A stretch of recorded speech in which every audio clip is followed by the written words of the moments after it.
बिस्मिल्लाहिर्रहमानिर्रहीम। अफसाने के बारे गल करते हैं जी। अफसाने लिए अंग्रेज़ी लफज शॉर्ट स्टोरी जोड़ा इस्तेमाल होंदा है, जिहदा मतलब निक्की कहानी है। आम तौर पर झूठी कहानी या किसी फर्जी किसी नूं अफसाना कहा जाता है, पर अदबी इस्तलाह विच अफसाना इहो जी निक्की कहानी नूं आख्या जाता है जिहदे विच हकीकी जिंदगी के किसी एक पहलू ते चानन पाया जाता है या किसी किरदार की जिंदगी के किसी एक वाक़े नूं इख्तिसार दे नाल या मुख्तसरन बयान किया जाता है। ਅਸੀਂ ਇਹਨੂੰ ਇੱਦਾਂ ਵੀ ਕਹਿ ਸਕਦੇ ਹਾਂ ਕਿ ਅਫਸਾਨਾ ਉਸ ਨਿੱਕੀ ਕਹਾਣੀ ਨੂੰ ਆਖਿਆ ਜਾਂਦਾ ਹੈ ਜਿਹਦੇ ਵਿੱਚ ਹਕੀਕੀ ਜ਼ਿੰਦਗੀ ਦੇ ਕਿਸੇ ਇੱਕ ਪਹਿਲੂ ਨੂੰ ਬਿਆਨ ਕੀਤਾ ਗਿਆ ਹੋਵੇ, ਜਾਂ ਇਸ ਤਰ੍ਹਾਂ ਆਖ ਲਓ ਵੀ ਕਿਸੇ ਇਨਸਾਨ ਦੀ ਹਯਾਤੀ ਦੇ ਕਿਸੇ ਇੱਕ ਵਾਕਿਏ ਦੀ ਅਕਾਸੀ ਕੀਤੀ ਗਈ ਹੋਵੇ। ਪੰਜਾਬੀ ਵਿੱਚ ਅਫਸਾਨੇ ਲਈ ਜ਼ਾਹਰ ਹੈ ਕਿ ਨਿੱਕੀ ਕਹਾਣੀ ਦਾ ਲਫ਼ਜ਼ ਵਰਤਿਆ ਜਾਂਦਾ ਹੈ ਤੇ ਅੰਗਰੇਜ਼ੀ ਵਿੱਚ ਇਹਨੂੰ ਸ਼ਾਰਟ ਸਟੋਰੀ ਕਿਹਾ ਜਾਂਦਾ ਹੈ। ਇਹਦੀ ਤਾਰੀਫ ਜੇ ਦੇਖੀਏ ਤਾਂ ਮੁਖਤਲਿਫ ਤਾਰੀਫਾਂ ਕੀਤੀਆਂ ਗਈਆਂ ਨੇ। ਅਫਸਾਨੇ ਦੀ ਤਾਰੀਫ ਵਿੱਚ ਨਕਾਦ ਤੇ अदब के सियाणे ये आखते हैं भी नावल एक मुकम्मल दौर का नाम है, जबकि अफसाना उस दौर के किसी वाक़े का बयान है। यानी नावल और अफसाने के फ़र्क भी यही है कि नावल एक मुकम्मल दौर का नाम, पूरी एक कहानी होंगी, एक शख्स की पूरी कहानी, जबकि अफसाना उस शख्स की एक कहानी का एक पहलू भी हो सकता, एक वाक़या भी हो सकता। H.G. डेल्स कहता है कि अफसाना अजिही कहानी है जिन्हों घट वक्त पढ़िया जा सके, घट वक्त पढ़िया जा सके। इसी तरह आई.बी. एसविन कहता है कि बड़ी वाज़े तारीफ की है इन्हें अफसाने की कि मुख्तसर अफसाना एक अजिही मुख्तसर फिक्री दास्तान है जिहदे विच किसी एक खास वाक़े विच किसी एक खास किरदार का अमल या रद्द अमल जज्बाती अंदाज विच बयान किया गया होवे, उहदे विच प्लाट इस तरह गुन्निया होवे भई पढ़न वाले उत्ते चंगा ते डूंगा तासर पैदा करे। अफसाने का मुढ़ कितों बजा जी? अफसाना यूरोप की देन है। 19वीं सदी के दूजे हिस्से में जो इंग्लिस्तान ते दूजे यूरोपी मुल्कों ने साइंसी इजादा करके सनती तरक्की कर ली तो इंसान मशीनी जिंदगी में खुब के रह गया। उहदे कोल दूजे कामां लई वेल ना रही। मशीन ने बंदे नूं बंदे दे नेड़े ते कर दिता, पर फासले वधा के दिलों दूर कर दिता। लोकां कोल एक दूजे लई वक्त ना रहा ते हर पासे नफसा नफसी पै गई। किसी कोल इन्नी फुरसत ना रही कि वह लम्मे लम्मे नावल या दास्ताना पढ़ सके, पर इंसान नूं अपने अदबी ज़ौक की तस्कीन लई किसी अजिही शै दी लोड़ सी जिहड़ी नावल वांगू हयाती दे मसाइल बयान कर सके। वेले दी लोड़ ने निक्की कहानी नूं जन्म दिता। कहानी के अंदर उही कुछ बयान होंदा है जो नावल के मौजूआत ने, पर फर्क सिर्फ इख्तिसार का होंदा है। नावल किसी एक किरदार की मुकम्मल हयाती की तस्वीर होंदा है, जबकि अफसाने विच किरदार की हयाती का कोई एक पहलू बयान किया जाता है। यानी जी साइंसी तरक्की इंसान की मसरूफियत जो वधी है तो उस मसरूफियत के नतीजे इंसान को इन्ना टाइम नहीं रहा कि वड्डियां वड्डियां किताबां पढ़ सके, नावल जैसियां ज़ख़ीम तो हुजम वाली किताबां पढ़ सके। इस वजह तो ज़रूरत देता है, ज़रूरत आज़ादी माँ, ज़रूरत देता है छोटियां छोटियां कहानियाँ घड़ लियां गई, कहानियाँ जड़ियाँ अदबी तस्कीन इंसान की पूरी करने वास्ते छोटियां छोटियां कहानियाँ जड़ियाँ बनाई गई, लिखनियाँ शुरू की गई, उन्होंने अफसाना कहा जाता है या शॉर्ट स्टोरी कहा जाता। अफसाने के अजाए तरकीबी या ये अनासर या लोड़ां जड़ियाँ ने वो किहड़ियां ने जी? वो सारियां उही ने जिहड़ियां असीं पिछे पढ़ चुके हैं, नावल दियां भी ड्रामे दियां भी। सब तो पहला किस्सा या कहानी, असीं सिर्फ नाम ही मैं तुहानूं दस्सांगा, बाकी सारियां चीज़ां होईयां। सब तो पहला किस्सा कहानी आ जाता है, किस्सा या कहानी का मौजूद होना। फिर प्लाट यानी तरतीब के नाल कहानी के वाक़िआत नूं बयान करना। किरदार नगारी आ जाता, फिर मकालमा नगारी आ जाता है। मकालमिਆਂ तो बाद ज़बान तो बयान जी यानी सादा आम फहम ज़बान का इस्तेमाल। मंजर नगारी आ जाता है जी कि अफसाने के मुताबिक होनी चाहिए या कहानी के मुताबिक। जज्बात नगारी आ जाता, तजस्सुस आ जाता, मकसदियत आ जाता कि किसी मकसद के तहत लिखे जाने चाहिए। दो नवे अंसर है ये जिहड़े कि डिफरेंट आ बाकियां नालों। एक हैगा इख्तिसार, दूसरा हैगा वहदत तासर।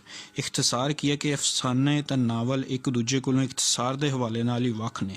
अफसाना घट वक्त पढ़ी जाने वाली सनफ है, इस करके उहदे विच वाक़िआत की भरमार की बजाय किसी एक वाक़े नूं बयान करना ही अफसाने का हुसन है। वहदत तासर की है कि इंसान अफसाने विच मजमूई तासर इक्को हुंदा है, यानी वाक़िआत मरबूत होण ते कहानी का तासर चंगा हुंदा है। वाक़िआत कहानी के मरकजी नुकते दुआले ही घूमते होण ते किरदार भी घट तो घट होण तां जे मजमूई तासर खूबसूरत होवे। यानी पूरी कहानी दे विच सिर्फ और सिर्फ एक तासर जाए। मसला अगर माशी पहलू है तो सिर्फ माशी पहलू का ही तासर उभरे। माशी पहलू तो अगर कोई कहानी लिखी गई है, ये एक जड़ा ना लाजमी आंसर है।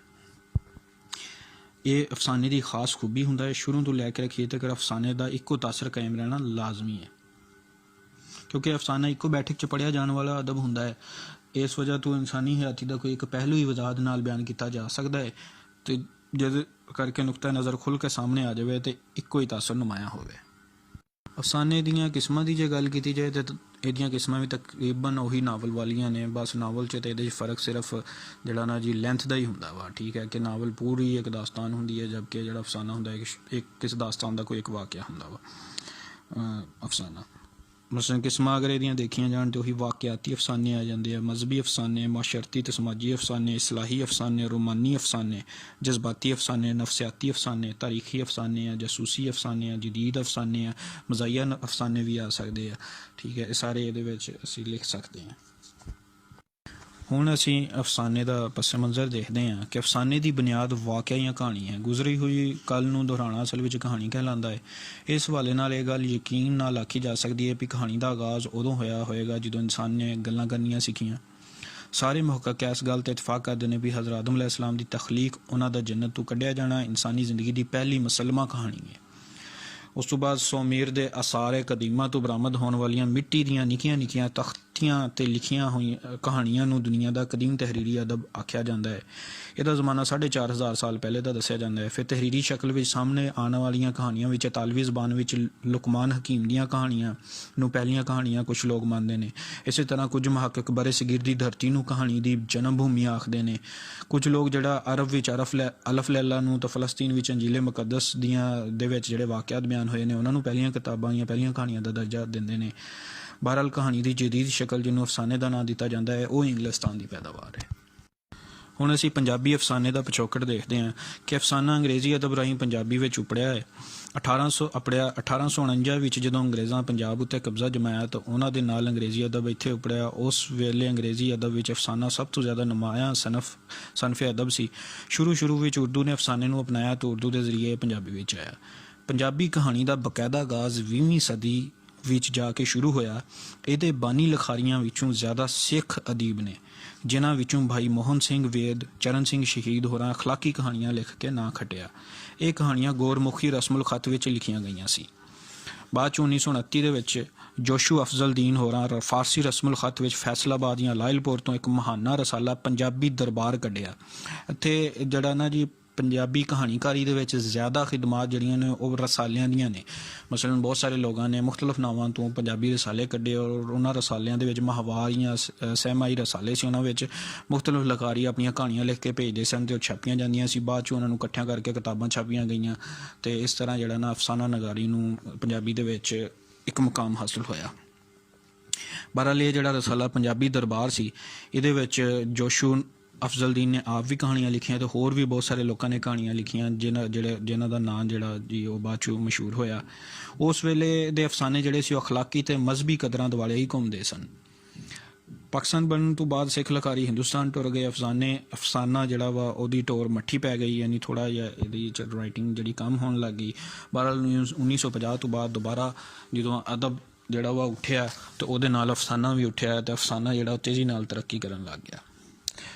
1957 ਦੇ ਵਿੱਚ ਡਾਕਟਰ ਫਕੀਰ ਮੁਹੰਮਦ ਫਕੀਰ ਹੋਰਾਂ ਨੇ ਕੋਸ਼ਿਸ਼ ਦੇ ਨਾਲ ਲਾਹੌਰ ਤੋਂ ਇੱਕ ਪੰਜਾਬੀ ਮਾਹਨਾਮੇ ਦਾ ਆਗਾਜ਼ ਕੀਤਾ। ਇਹ ਵੀ ਇੱਕ ਰਸਾਲਾ ਸੀ, ਉਹਦਾ ਨਾਂ ਸੀ ਪੰਜਾਬੀ। ਠੀਕ ਹੈ, ਉਹਦੇ ਵਿੱਚ ਵੀ ਖੂਬਸੂਰਤ ਅਫਸਾਨੇ ਸਾਹਮਣੇ ਆਏ। ਕਈ ਲਖਾਰੀਆਂ ਦਾ ਨਾਂ ਆਇਆ ਜਿਨ੍ਹਾਂ 'ਚ ਸਜਾਦ, ਹੈਦਰ, ਅਕਬਰ ਲੋਰੀ ਵਗੈਰਾ ਜਿਹੜੇ ਨੇ ਉਹ ਮਸ਼ਹੂਰ ਨੇ। ਫਿਰ ਇਸੇ ਦੌਰ ਵਿੱਚ ਡਾਕਟਰ ਫਕੀਰ ਮੁਹੰਮਦ ਹੋਰਾਂ ਅਫਸਾਨਿਆਂ ਦੀ ਇੱਕ ਚੋਣ ਯਾਨੀ ਮੁਖਤਲਿਫ ਅਫਸਾਨਿਆਂ ਨੂੰ ਚੁਣ ਕੇ ਉਹਨਾਂ 'ਚ ਜਿਹੜੇ ਜ਼ਿਆਦਾ ਅੱਛੇ ਅਫਸਾਨੇ ਸੀ ਉਹਨਾਂ ਨੂੰ ਚੁਣ ਕੇ ਉਹਨਾਂ ਦਾ ਇੰਤਖਾਬ ਕਰਕੇ ਲਹਿਰਾਂ ਨਾਮ ਦੇ ਛਾਪ ਕੇ ਅਫਸਾਨਵੀ ਅਦਬ ਵਿੱਚ ਕਿਤਾਬੀ ਹਵਾਲੇ ਨਾਲ ਪਹਿਲ ਕੀਤੀ। ਯਾਨੀ ਪਹਿਲੀ ਕਿਤਾਬ ਅਫਸਾਨਵੀ ਅਦਬ ਵਿੱਚ ਲਹਿਰਾਂ ਦੇ ਨਾਂ ਦੀ ਹੈ ਜਿਹੜੀ ਡਾਕਟਰ ਫਕੀਰ ਮੁਹੰਮਦ ਫਕੀਰ ਨੇ ਮੁਖਤਲਿਫ ਅਫਸਾਨਿਆਂ ਦੀ ਚੋਣ ਕਰਕੇ ਇੰਤਖਾਬ ਕਰਕੇ ਛਾਪੀ। ਫਿਰ 1958 ਵਿੱਚ ਚੌਧਰੀ ਖਾਨ ਹੋਰਾਂ ਪੰਜਾਬੀ ਰਸਾਲਾ ਪੰਜ ਦਰਿਆ ਲਾਹੌਰੋਂ ਜਾਰੀ ਕੀਤਾ। ਇਹ ਪੰਜ ਦਰਿਆ ਜਿਹੜਾ ਸੀ ਇਹਦੇ ਵਿੱਚ ਵੀ ਕਹਾਣੀਕਾਰਾਂ ਨੇ ਬਹੁਤ ਜਿਹੜਾ ਕਹਾਣੀਆਂ ਭੇਜੀਆਂ। 1960 ਤੋਂ ਬਾਅਦ ਅਫਸਾਨਿਆਂ ਦੀ ਕਿਤਾਬਾਂ ਛਾਪੇ ਚੜੀਆਂ। ਨਵਾਜ਼ ਦੀ ਡੂੰਘੀਆਂ ਸ਼ਾਮਾਂ ਜਿਹੜੀ ਆ ਉਹ ਅਦਬ ਵਿੱਚ ਦਾਖਲ ਹੋਇਆ। ਨਵਾਜ਼ ਡੂੰਘੀਆਂ ਸ਼ਾਮਾਂ ਲੈ ਕੇ ਅਦਬ ਵਿੱਚ ਦਾਖਲ ਹੋਇਆ। ਇਸੇ ਦੌਰ ਵਿੱਚ ਇੱਕ ਹੋਰ ਰਸਾਲਾ ਪੰਜਾਬੀ ਅਦਬ ਦੇ ਨਾਂ ਤੋਂ ਸਾਹਮਣੇ ਆਇਆ। ਇਸ ਰਸਾਲੇ ਨੇ ਕਹਾਣੀ ਨੰਬਰ ਛਾਇਆ ਕੀਤਾ। ਫਿਰ ਪੰਜਾਬੀ ਅਫਸਾਨਿਆਂ ਦੀ ਇੱਕ ਖੂਬਸੂਰਤ ਚੋਣ ਅਜੋਕੀ ਕਹਾਣੀ ਦੇ ਨਾਂ ਤੋਂ ਛਾਇਆ ਹੋਈ। ਇਸ ਵੇਲੇ ਤਿਕਰ ਦਾ ਅਫਸਾਨਾ ਮਿਕਦਾਰ, ਮੁਆਦ ਅਤੇ ਮਿਆਰ ਦੇ ਇਲਾਵਾ ਫਿਕਰੀ ਫਨੀ ਹਵਾਲੇ ਨਾਲ ਵੀ ਸਲਾਹਨਯੋਗ ਹੈ, ਯਾਨੀ ਐਪਰੀਸ਼ੀਏਟ ਕਰਨ ਦੇ ਕਾਬਲ ਹੈ। ਇਸ ਤੋਂ ਬਾਅਦ 60 ਤੇ 70 ਦੇ ਦਹਾਕੇ ਦੇ ਜਿਹੜੇ ਮਸ਼ਹੂਰ ਅਫਸਾਨਾ ਨਗਾਰ ਗੁਜ਼ਰੇ ਨੇ ਤੇ ਉਹਨਾਂ ਦੀਆਂ ਕਿਤਾਬਾਂ, ਉਹਨਾਂ ਦੀ ਗੱਲ ਕਰਦੇ ਹਾਂ ਕਿ ਆਗਾ ਅਸ਼ਰਫ ਹੋਰਾਂ ਦੀ ਵਾਵਰੋਲੇ, ਰਿਫਤ ਦੀ ਇੱਕ ਓਪਰੀ ਕੁੜੀ, ਹਨੀਫ ਚੌਧਰੀ ਦੀ ਕੱਚ ਦੀ ਗੁੱਡੀ, ਇਸੇ ਤਰ੍ਹਾਂ ਅਨਵਰ ਅਲੀ ਦੀ ਕਾਲੀਆਂ ਇੱਟਾਂ ਕਾਲੇ ਰੋਡ, ਅਫਜ਼ਲ ਹਸਨ ਦੀ ਰਨ ਤਲਵਾਰ ਤੇ ਘੋੜਾ, ਨਜ਼ਰ ਫਾਤਮਾ ਦੀ ਕਾਗਜ਼ ਦੀ ਬੇੜੀ, ਸਲੀਮ ਖਾਨ ਗੀਮੀ ਦੀ ਲਹੂ ਤੇ ਖੁਸ਼ਬੋ, ਹੁਸੈਨ ਸ਼ਾਹ ਦੀ ਲਾਪਰੀਤ, ਗੁਲਾਮ ਮੁਸਤਫਾ ਬਿਸਮਲ ਦੀ ਹਸਤੀਆਂ ਸੂਲਾਂ ਤੇ ਖਾਲਦਾ ਮਲਕ ਦੀ ਜ਼ੁਲਫਾਂ ਛੱਲੇ ਛੱਲੇ। ਇਹ ਅਫਸਾਨਿਆਂ ਦੀਆਂ ਕਿਤਾਬਾਂ ਮਸ਼ਹੂਰ ਹੋਈਆਂ 60 ਤੇ 70 ਦੀ ਦਹਾਈ ਦੇ ਵਿੱਚ। 80 ਦੀ ਦਹਾਈ ਦੇ ਵਿੱਚ ਹਨੀਫ ਬਾਵਾ ਦੀ ਬਰਦਾ ਫਰੋਸ਼, ਕੰਵਲ ਮੁਸ਼ਤਾਕ ਦੀ ਮੈਂ ਤੇ ਅਫਜ਼ਲ ਤੋਸੀਫ ਦੀ ਟਾਲੀ ਮੇਰੇ ਬਚੜੇ, ਇਹ ਮਸ਼ਹੂਰ ਹੋਈਆਂ ਕਿਤਾਬਾਂ। ਫਿਰ 90 ਦੀ ਦਹਾਈ ਆ ਜਿਹੜੀ ਆਖਰੀ ਦਹਾਈ ਸੀ 20ਵੀਂ ਸਦੀ ਦੀ, ਉਹਦੇ ਵਿੱਚ ਵੀ ਬਹੁਤ ਨਾਮਵਰ ਕਿਤਾਬਾਂ ਲਿਖੀਆਂ ਗਈਆਂ ਜਿਨ੍ਹਾਂ ਨੇ ਪੰਜਾਬੀ ਵਿੱਚ ਫਨੀ ਸ਼ੌਰੀ ਤੌਰ 'ਤੇ ਕਹਾਣੀਆਂ ਦਾ ਮੌਜੂ ਬਣਾਇਆ, ਸ਼ੌਰੀ ਤੌਰ 'ਤੇ ਜਿਹੜਾ ਆਲੇ ਦੁਆਲੇ ਦੀਆਂ ਕਹਾਣੀਆਂ ਨੂੰ ਆਪਣੇ ਲਿਖਤਾਂ ਦਾ ਮੌਜੂ ਬਣਾਇਆ।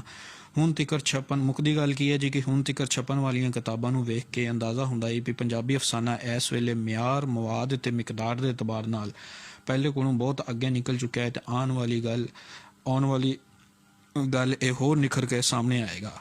ਯਾਨੀ ਆਉਣ ਵਾਲੇ ਦੌਰ ਦੇ ਵਿੱਚ, ਆਉਣ ਵਾਲੀ ਕੱਲ ਨੂੰ ਇਹ ਹੋਰ ਨਿਖਰ ਕੇ ਸਾਹਮਣੇ ਆਏਗਾ। ਸ਼ੁਕਰੀਆ ਜੀ।